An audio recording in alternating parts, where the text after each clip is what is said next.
But I think most people, like even if you ask them, they'll say, yeah, it's all about other people, it's all about the fans. But when you read it, it's very self-serving. People get a lot of their human needs fulfilled through social media.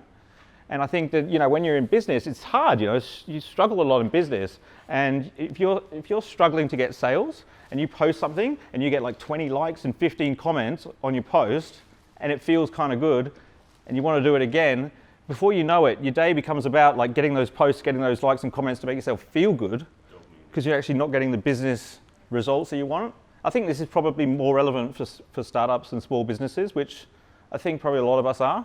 I certainly am. So you've got two choices. You can either be unfocused or focused. People say to me, well, how can you have a content marketing plan or a social media plan? It's always changing.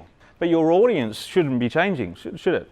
And so the platforms can change, but they shouldn't be changing that much. If they are changing that much, I'd be concerned that you don't have a well-defined audience. So if you're unfocused, you're reactive, you're not proactive, you're not in control, you're unsure about the future, you're not thinking about the long term, you've got no breathing room.